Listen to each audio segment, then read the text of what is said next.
we've got a short but sharp sort of session on scale-ups for you today. If you do have any questions, please use the chat function. And even if we can't cover these live, we will come back to you directly. My name is Andy Collier from the CFO Centre. I've spent the last 15 years talking to and working with scale-ups, actually. We're actually a scale-up ourselves, so we do know what it takes. I've got two very experienced CFOs with me on the call today, and you'll meet them both shortly. The concept of a scale-up probably became trendy about, I don't know, 15 years ago, and it emanated from Silicon Valley, probably like lots of other things. The consensus of opinion was that a scale-up was about rapid, sustainable growth. And if you want to put a number or a technical definition on it, it was classed as 20% plus growth annually for 3 consecutive years. The specific number is maybe of less importance than the concept. And it wasn't just about typical steady growth, and almost certainly needed a different approach, so a scale up in thinking and planning as well.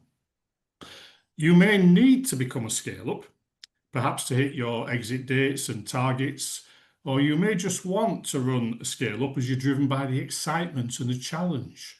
Either way, it's likely you will have to change how you do things, maybe quite significantly. Historic success rates of scale-ups can feel a little bit discouraging, but there are some clear reasons why that has been the case and solutions to help achieve success. We'll uncover some of those as we go. There's loads of books on Amazon that will respond to you searching on the term scale-up, but as is often the case, real life is not as easy to deliver as the book is to read. So I want to hear from two CFOs that have lived and supported the scale-up challenge with employers and clients, really. First of all, I want to introduce you to CFO Alex Lord. Alex, just tell us a little bit about yourself. Hello, everyone. Lovely to meet you all. My name's Alex Lord. My background is I originally worked at large FTSE 100 businesses, but then made the leap into working predominantly with private equity-backed startup scale-ups, working with the founders to deliver their value and deliver their excitement and really get them to what they wanted to be, which was a high-performing, scalable business that they could effectively exit. So I've been doing that probably for the last 10 years, working with across the board about 7 different businesses. I now help do that with my clients at the CFO Centre. I really love it because I think so many founders have just amazing visions. They know where they want to be. They have these brilliant brands, brilliant concepts. And if I can help them realize their dreams and actually make that turn that vision into reality, often through operational stuff, through not perhaps sometimes the sexy stuff, I'm really excited about that because there's so much to do and I love being busy. So that's sort of my background. Yeah, that's brilliant. Well, I was going to ask you if you really enjoy working in this space, but I don't think I need to really, because it's pretty obvious that you do enjoy it. And the thrill of the ride, sort of being on people with it, clearly does something that you really enjoy. Well, just tell us a bit about your experiences then, Alex, the type of businesses you work with, some of the challenges that came up, and ideally, probably some of how you dealt with some of those challenges as well. So I think I've been parachuted in literally by private equity businesses. And I think as a CFO in perhaps scaling businesses, you need to juggle a multiple of things. You need to not just look at the numbers, but you need to keep an eye on the headcount. You need to know that the right people are in place to deliver things. And essentially let the founder, the CEO, do what they do best, which is continuing to build the brand, which is focusing on sales, not taking their eye off the ball to look at other things, but make sure everything's in place. And as part of that, I think the CFO's role is to really make sure that what works as a business now can actually work when you have those aspirations. So you have the right systems in place, you have the right plans for recruiting new people. And ideally, founders should surround themselves with really brilliant people. The founders and the CEOs can take all the glory, but actually it's simplified a lot by if they have a lot of people they can delegate to, delegate the right things to, and really as sort of a best of breed, if you start to embed those really good cultures in from the beginning, so better practice, good systems, good policies and procedures, actually that's a very good discipline for the business as it comes to scale. And so that actually when you come to an exit, these things will naturally be in place and the business is much better for it. I mean, one example of that is thinking about the data room. Data rooms, it can be a bit dry. It's usually under the CFO's remit. But actually, if you can start to populate or think, what do I need in the data room? What do investors for the next stage, what will they want to see the businesses doing? What will they, what are the pinch points, the risk points? Ensure all of that is covered in the data room, or you have solutions. And actually, when it comes to exit, it'll go much more smoothly, and there won't be any erosion to the value of the business. Because what I would hate to do is go to an exit and actually what looks like a brilliant business, but actually when it comes to looking under the engine, kicking the tires, investors would go, the whole tradesman kind of thing. Oh, don't know. And actually start to chip away at the values. I think a really great CFO can help by putting things in place, getting that stability, and supporting the founder to a good exit to make sure that there are no stones unturned, that there are no risks there, that everything's been mitigated. And so everyone's in a great place. So the founder just focuses on growing the business and continuing to scale. Yeah, Alex, just define for us what would typically be in a data room. I know it's a small diversion, but it might just be worth it for some of the audience. So the data room, effectively, it's almost a library of all the documents that potential investors would want to see for the business, and that covers not just the financials. Historically, you would have the financials there, the boring things, the things that we would expect, like statutory accounts. You would also have things like management accounts, but more importantly, you would have a future forecast business model. That's what investors are buying into. They're buying into the future of the business if they take it on. So they would want to see a robust business model, which your CFO should be able to put together for you. But also there would be the non-financial things. So legals, it would be key contracts with suppliers, customers, but also staff and things like that, making sure that there were no obvious glaring holes there, so it might be worth doing a good legal review. What systems you have in place, is the business system dependent? And then sort of other ancillary things that wrap around the business. So any investor could look at the data room and actually, from that information, from day one, pretty much know how to run the business. No surprises, everything fully as it speaks. But I would say as a CFO, the most important thing is having robust financial information, a good forecast model, but constantly hitting your forecasts. No surprises, but build that positive momentum. So when you say to investors, right, in January, we want to hit revenue of, for example, 6 million, actually you exceed it. And there's always something more to play for. So you're building that positive momentum with investors. And it just shows that you've got a safe pair of hands running the business. So you mentioned, Alex, you're often introduced and recommended by private equity businesses. So I'm guessing in those circumstances, and that's one way to scale up, obviously, to bring in outside investment and really ramp things up. But I guess one of the issues that pops up with that potentially sometimes is like the dilution of equity. How have the people you've worked with coped with having to maybe dilute some of their equity to achieve their scale-up plans? That's a really great question. And I think sometimes for founders, when private equity investors come in, founders expect the private equity money, which is great, but they still may see the business as their baby. And it can be hard sometimes. There might be conflicting directions and conflicting requests for information. Obviously, it depends on how much the private equity is invested and the split of equity. But I think if you work closely with your private equity house, if you both agree a common set of exit parameters, i.e. when do you want to exit and what's the expected amount, I think working back from that, a series of milestones that by certain dates you want to achieve certain KPIs, certain financial parameters, that there are no surprises, that everyone's working for the same goals. I think what becomes difficult is perhaps if a founder doesn't want to exit at the same time as private equity, or doesn't realize that actually they do need to concede a bit of control sometimes. And that might be, having a new board in place where the founder doesn't get to call the shots. So I think if one is looking at investment, do consider your private equity or other investors very carefully. Make sure it's something that actually you can really work with them, you can get on with them, go for a beer with them, just check. Have a frank discussion with them, not just in the boardroom. So there's lots of things to consider. Yes, and as a CFO, what role did you find yourself playing in those situations? Were you a bit of a bridge between the parties or a mediator? How did those typically pan out? So more often than not, I was brought in by the private equity house, but I didn't want to be viewed as one of them necessarily by the founders. So I felt that my role actually was to work very, very closely with the founders to highlight the best bits of the businesses.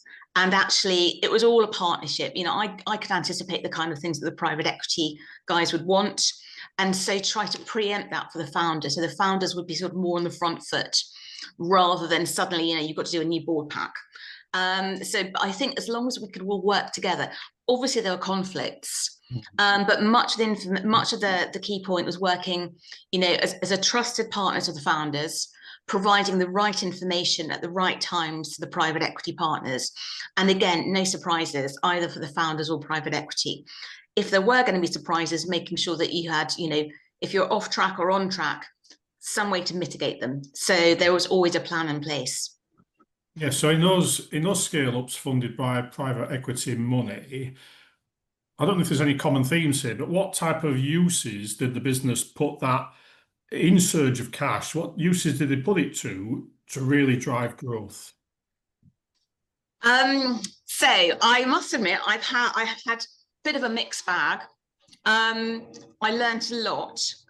That actually I think founders need to have a good plan of what to do with the cash. I have seen a couple of founders get some cash into the business and go slightly off-piste in where their direction of funds went. And there were a lot of jollies, and perhaps a yacht may have been bought that was non-business critical.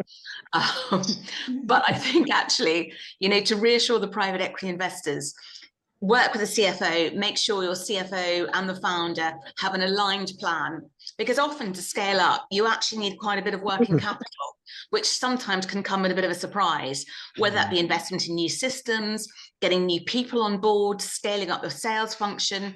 And actually that can use a lot of working capital, which many people forget that actually that's the investment and what it's used for. So I think having a good plan, making that part of your investment case. So when the money comes in, you can clearly demonstrate where it's going to go to, marketing ramp up, sales ramp up, and demonstrate that clear return on investment. So there's quite a few things we've touched on there, Alex, really. What, if you had to put like the key learnings or the key things let's start earlier than that. When you start working with a business that plans to scale up, how do you start off? For me, it's to have a full and frank chat to begin with both the founder and the private equity backer, just to make sure that everyone's expectations align, because sometimes it can be a bit unwritten or unsaid and actually they don't align. The founder might want to actually carry on running the business for the rest of their lives, whereas actually the private equity person may want to sort of look to move them on in a couple of years' time. And I think that can lead to sort of a bit of a shock if it's not all aligned. But have open, honest conversations. What do both parties want from the business? How quickly as well do you want to scale? Do you want to double in size over the next year? Or is it more of a slow growth over 5 years? But make sure that once you have all that aligned, it's put down on paper. I like to have it in a financial model just because I love Excel. Do a PowerPoint, present to each other, so that actually between all parties, there's a clear strategic plan. You know exactly what you want to do at certain times, what the milestones are. And again, I'm saying again, no surprises, but I do like a financial model to translate that strategy into numbers so everyone's very clear about what they can get out of it. And then when it comes to valuation, the size of the prize. Yeah. If you had to sum up a couple of things, Alex, but in terms of like what your biggest impacts are as a CFO in that process, what would you say the two or three things are in terms of this is what CFO really does in a scale up? Well, first of all, I'm going to state the obvious thing that all CFOs will probably say to me, but not necessarily founders, is one, cash. You cannot underestimate the importance of cash flow forecasting, especially depending on the type of business. But often, you'll need cash upfront for working capital before you get to have cash back in terms of P&L cash. So I would say a good CFO can really help you with your cash flow forecasting, and you should never not have a decent cash flow forecast. But then I think translating that vision into numbers and strategy, a good CFO should help you to really plan that out, so all parties are clear on the way forward. Yeah, fabulous. Right, we'll hold there, Alex, really. We might have a little bit at the end when we all three of us on screen, but I want to just move to Nick Kennedy now, who has some slightly different experiences, not necessarily the same private equity driven, but some different angles and perspectives. So thank you, Alex, for now. Nick, quick intro, if you don't mind. Yeah, no problem. Thanks, Andy, and happy to be here. So yeah, my name's Nick Kennedy. I've been with the CFO Centre a little bit over 12 months now. Prior to that, I was 10 years as a fractional CFO on my own. But all that came from basically my first move out of practice. So I was, as with pretty much everybody else, I think at the CFO Centre, chartered accountant trained. I moved to corporate finance, and then joined a family-owned scale-up. So I was employee number 10 through the door back in 2005 as a fresh-faced 25-year-old. And we took that business from 10 people, not quite pre-revenue, but more or less, up to 250 people and the 60 million market cap, AIM-listed PLC, with me as the CFO. I think I was one of the youngest CFOs on AIM at 29. And we saw pretty much every challenge you could think of along the way. But what it did do, I think it instilled in me a great love of being involved with SMEs and seeing them through what is really a transformational growth phase. You think you take a business from a small family-owned business, and I mean, CFO Centre itself is a family-owned business. But the transformation that you see when you go through those levels of growth, I know, Andy, you talked about the definitions being 20% year-on-year growth. I mean, we took a business and we 5x'd the installation capacity of smart metering that we were doing in 2 years, which was challenging to say the least. And I think, and that's something that's lived with me since leaving B Global, doing my own thing, and then joining the CFO Centre. Really, what I like to do is I like to work with owner-managed businesses and SMEs, because you're with the people who have got, as Alex said before, the people who've got a dream. They've got this dream, and it's like, well, where do you want it to take you? We talk about, your North Star. What's the, what do you want your business to do for you? And being able to be with somebody along that journey and help them achieve their dreams, and to whatever that might be. Because as Alex said, I've worked with people that will never retire. They're basically saying, well, I want to take this to a particular point of the journey and exit because I then want to roll that into something else. And there are other people that just say, you know what, if you could get me a couple of million quid, I'm going to go and live on a beach, put my feet up with a pina colada and see my days out that way. But that's really what it's all about for me. But as Alex said, working with SMEs, the first thing I think when we're talking about scale ups is the difference between growth and scaling. Growing is just getting bigger. It's more sales, it's more staff, it's more moving parts, it's more hassle. But if you're really scaling, it's about systems, processes, and discipline, so that revenue can increase at a level that outstrips the cost and the chaos that can come with a growing business. And that distinction really matters, because it's what separates the businesses that burn out, and many do, from those that actually build lasting value. the strong word in everything you said there, Nick, was about transformation, actually. So I think I mentioned at the start it was about significant change. Well, actually, transformation's even a step further on, isn't it? And how the business you work with in particular, how were they ready for that? How did they cope with it? What role did you play in all that? Not even close. And to be fair, and there's absolutely nothing against the team of people that we set that up with, because they were phenomenal people. I still hold some of them as very dear friends, and I don't think anybody's really ready for it. If you are talking about going from, we were, in a single office incubation center run by a local authority to an AIM listed PLC with offices in 3 different continents. But what you've got to try and do, and I think it's something that Alex mentioned, is it's the best possible time to try and get some of those systems and processes in place is when the business is still small and relatively straightforward.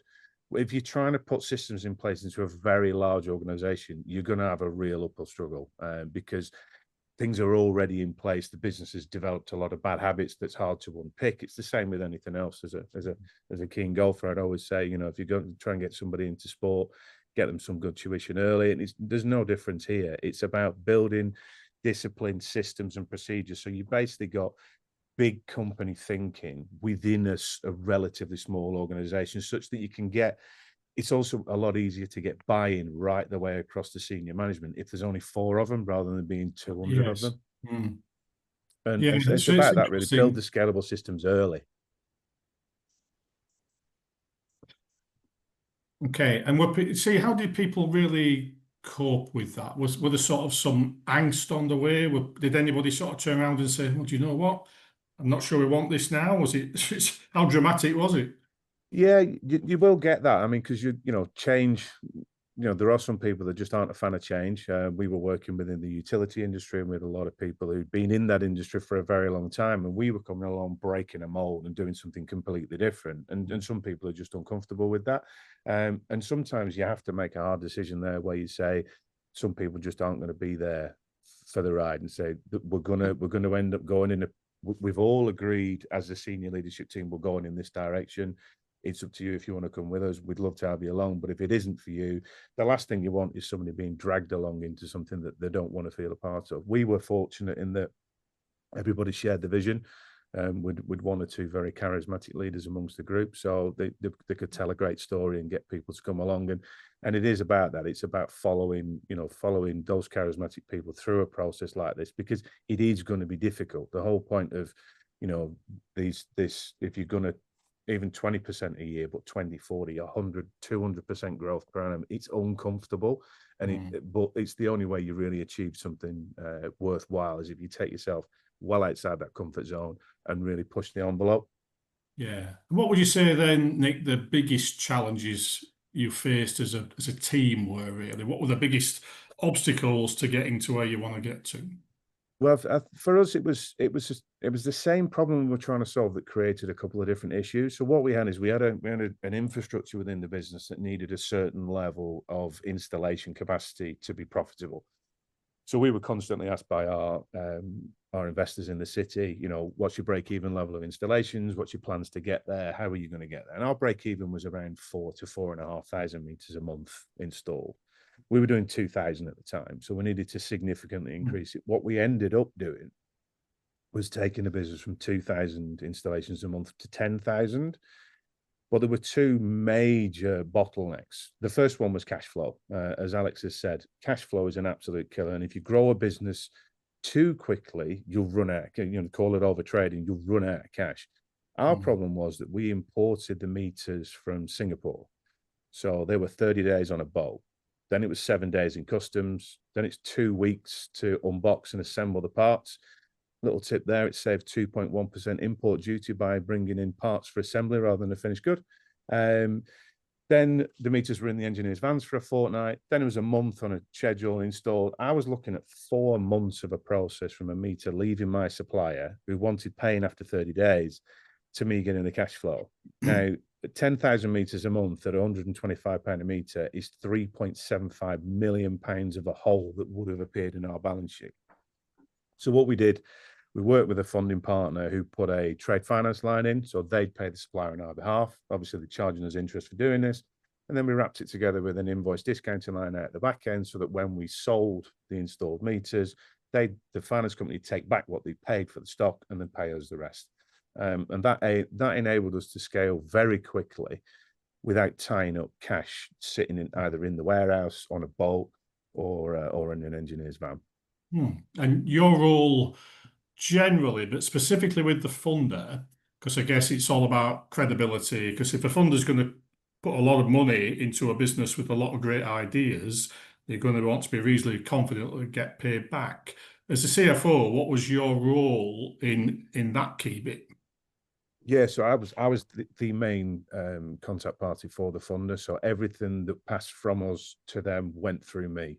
So I had the key relationship with them, but I was then ultimately responsible for all the information that were being given, and forecasting, as Alex has already said, was massively important. They were like, look, you're asking us to cover off an invoice for 5,000 meters. We're looking at we're looking at thick end of £750,000 going out. We need to know when they're going to get installed, when we're going to get paid. So there's a lot of checking back to where the agreements were, call off contracts from our customers, from the energy suppliers, a lot of this. So, and it was constantly keeping them up to speed and making sure that those communication lines kept open with the partners, because these aren't just suppliers of a funding product. They're a key strategic partner to the business that, as long as you keep those communications lines open, as and when something does happen to go off track, because we know it always does, then they're there for you because you've told them early. The worst thing you could possibly do is bury your head in the sand, try and fix something. Don't tell them until the last minute,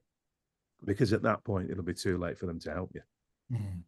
Were there any, technically it might be known as an S-curve or a shelf, were there any sort of periods of getting to a point and then almost like need to reappraise and go again, or was it just a smooth line? It was far from smooth, but no, I mean, we just kept pushing because we just pushed as fast as we could. We were trying to break a market and lead the market, so the view was go as fast as possible. The real disruptor was a government mandate that was supposed to help, that effectively sent the installation volumes back down to 2,000 meters a month, yes. Which didn't help. But that was the other part of the scale up that we worked on. Was we worked to build a subcontracted installation model, which would actually then be able to flex. So we were trying to build in that additional flexibility as you grow, rather than building a fixed cost base that would forever need to be covered. And if there was a dip in the market, we'd have been in real trouble. By doing things through a flexible outsourced model, you're able to absorb some of those bumps in the road. And I think that's an important thing from the very early days that I would advise my clients now, is we outsource wherever possible, and then only insource where there's a key knowledge gap or you've found a bottleneck. And actually, so financial reporting, for example, if that's a bottleneck, then you recruit internally, otherwise go for an outsourced model from the start. Yes, that's interesting. And I guess one of the things with outsourcing is you can flex it as you reach through different scales of growth, can't you? So whatever you outsource in the early phase might need a different solution later on, rather than incurring that massive fixed cost lump that you're sort of stuck with. Yeah, absolutely. And it's also about making sure that you make the budget that you've got, because budgets are always super important, but making the budget that you've got stretch further. And it's always easier. And I know we would say this has been a fractional CFO business, but if someone's got a budget of 40 or 50,000 a year, you'd say, well, I could go out and get a finance manager for that, but they're not going to give you the level of strategic insight that you would need. Whereas actually you'd be better off bringing in a part-time bookkeeper and a CFO to give you that strategic insight. Then you can push into the CFO for greater time as and when the business grows and you've got that need. Absolutely. Brilliant. Well, I promised everybody a sharp session. That is, we've rattled through nearly half an hour. So thank you both. That's been really different facets of the sort of scale up story there. The family business scaling with some cash flow funding, but then private equity based. And one of the early decisions is sort of which one of those models is going to suit the entrepreneur best. If I have to summarize just before we close off, what I've heard quite a bit about is about being prepared, having a real clarity of goals before you sort of pile into the process, so you know sort of where you're heading. It'll deviate a little bit. There's lots of ways you can become a scale up: organic growth, acquisition, Think about dilution of control for that. Think about the funding element. Key thing for a founder or a business owner is to decide on what role you want to do in this. And do you want to change the role you do? Do you want equity partners? Are you happy working with other people? Are you happy building a team? Most businesses, even in everyday growth, underestimate working capital and cash needs. Everything I've seen about growth, it usually sucks in higher working capital needs, and it's not linear. It sort of ratchets up a little bit, exactly what Nick was saying there. And long-term investment, the same. You might need significantly lumpy elements of cash flow injection to pay for a major investment or something like that, or the new warehouse, etc. You need to be ready for the additional challenges and demands of becoming, surviving, and actually ultimately enjoying that scale-up journey. It does help if you enjoy it on the way. So don't worry, there's no need to do it on your own. It's significant transformational change. Whoever you need to bring into your business to help you, possibly on a flexible basis, don't be shy about that.